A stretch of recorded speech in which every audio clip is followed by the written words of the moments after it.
Hello, all you crypto fans, and have we got some news for you? First of all, let's hit it off. Hedera Hashgraph has partnered with the Saudi government. There's a $250 million Web3 adventure. So it launched a $250 million fund for deep tech.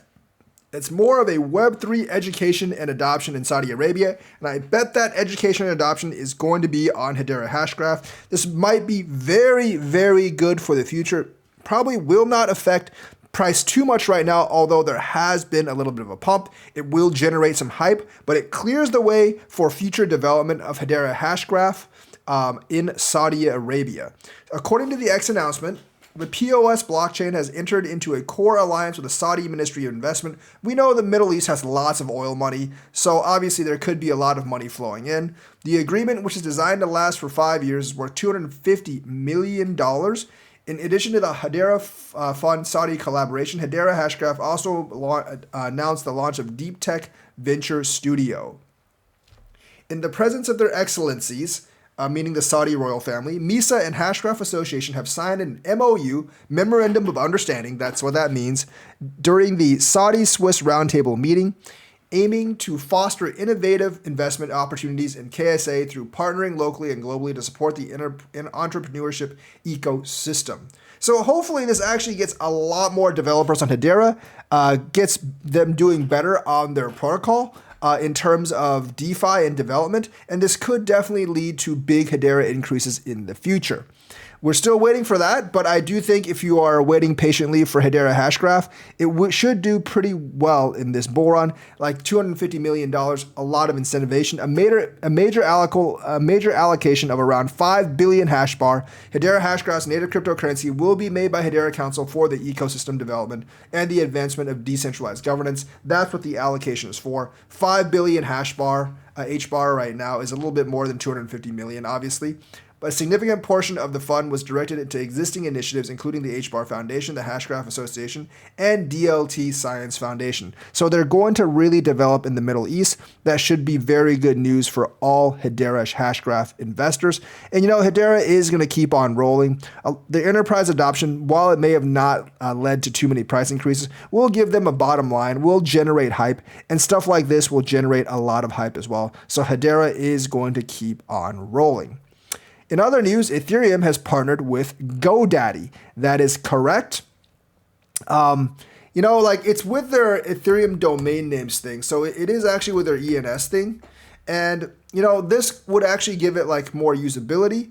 And this was actually on GoDaddy.net. So at GoDaddy, we're excited to announce that we're uniting with Ethereum name service ENS to provide domain customers with the ability to connect their domain name to the ENS name. I'm not exactly sure how this affects the token though.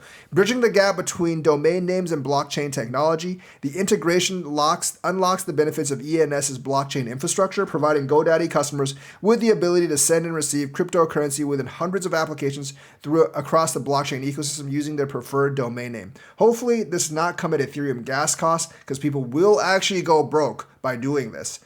So obviously, for more than 30 years, domain names have been integral in establishing a unique online identity, serving as a digital address for individuals and companies alike. They play a crucial role in facilitating online presence and accessibility, serving as a gateway for communication, commerce, and information dissemination on the global stage. A crypto wallet is a digital tool that allows users to securely store, manage, and transact various cryptocurrencies. It functions as a secure repository for private keys, enabling users to access and control their digital assets on blockchain technology. The popularity of crypto wallets continues to grow, with the global crypto wallet market size expected to grow almost a third over the next 5 years. So they are obviously integrating Ethereum's DNS into this.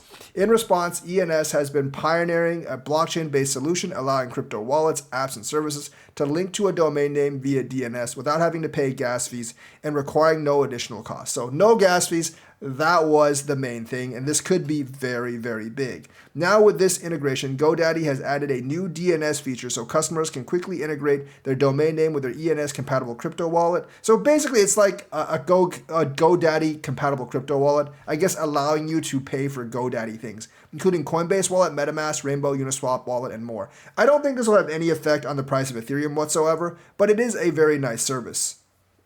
So, as both GoDaddy and ENS prioritize reliability and security, this partnership signifies an important step in bridging two key parts of the vast online ecosystem. GoDaddy domain customers can discover enhanced utility in their domains. To link your own GoDaddy to ENS, visit the help article. So, obviously, pretty cool. I think those of you that have like one of those like unstoppable domain names, this will actually be quite useful for you. And of course, we have to talk about Solana being down. It did crash for about 5 hours today. It was a problem in one of the validated clusters. I think it was like Solana Beta or something like that. But the network went down again. Unfortunately, this is one of many basically outages for Solana. And it's the first one in about a year, but it does say that Solana has actually not fixed their problem at all, unfortunately. So this is not a DDoS attack. They implemented a small fee a while ago on Solana for their for anti-DDoS attacks, but one of their validators did actually go down. So they haven't fixed much of the problem altogether at this point. However, this hasn't affected Solana's price, and I'm going to tell you why this doesn't actually affect Solana's price at all. It's because of the kinds of people that actually use Solana. Like, these kind of outages matter a lot for enterprise adoption, but they don't really matter all that much for retail adoption. And Solana doesn't have any enterprise customers anyways, so they're not really losing all that much. See, people would rather, like, retail investors would rather have like a cheap transactions and fast transactions 99.5% of the time, then have your network be up 100% of the time, but have slow and expensive transactions like Ethereum. So the thing is, like, this won't actually get many Solana people to leave the network because they can just wait for 5 hours, wait for the network to come back up, and then do their transaction. This does kind of like stoke more fears in the centralization aspect of Solana, of course, the VC pumping and dumping, obviously, and there's all these rumors coming up about Solana every time they have a shutdown. So it does lose some trust, but they've gone down a lot of times in the past, and I don't think this is going to be any different, and I don't really think it's going to affect Solana that much in terms of price. So investing wise, like, people will still stick with SOL to the jargon of many other L1s. So, you see Solana's price hasn't been affected at all. I think there is actually a lot of retail usage on Solana for DeFi trading, and DeFi people are not going to care they're going to care, but they're not going to be all that upset of having to wait a couple of hours for that. Solana price fell like 4%, so unless you were going super uber heavy leverage, it shouldn't have affected you all that much. And without any enterprise people on their system, it really doesn't matter to a lot of the users. And I don't think Solana is really trying to attract the enterprises, because at this point, with so many downtimes, I don't think any enterprises are really going to come onto Solana because it's just not trustworthy and not dependable enough. But people just trading DeFi and loaning and lending, I don't think it's really going to matter all that much. So it shouldn't really hurt Solana's prospects for this bull run. If it keeps going down like several times, people definitely might lose more trust in it, though. And of course, we have to talk about Binance delisting Monero. So I still think privacy coins like Monero have a place in the marketplace, but their niche might be growing smaller and smaller as their because if you really look at it, like, their on-ramps are getting fewer and fewer. Binance delisted them. Coinbase doesn't have them. Kraken delisted Monero a while ago.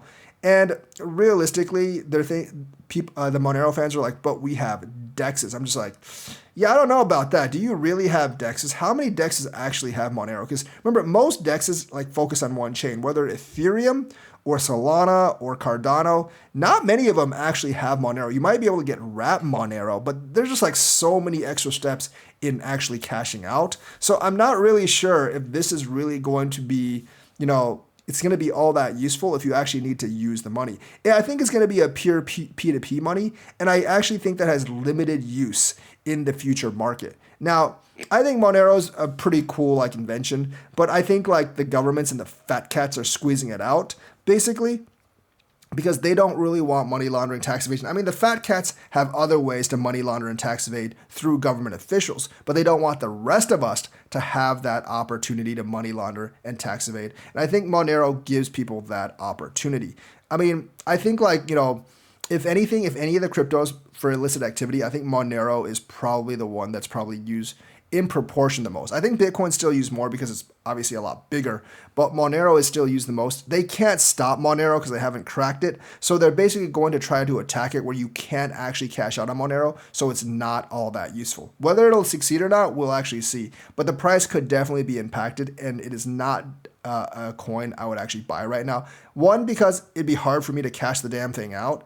And two, because like if the governments are really after it, I might become a suspect for the FBI. And I don't want to defend myself against the government ninjas. So that's the news for today. Let me know what you think. Like and subscribe. Hit that bell notifications button. Thank you and have a nice day.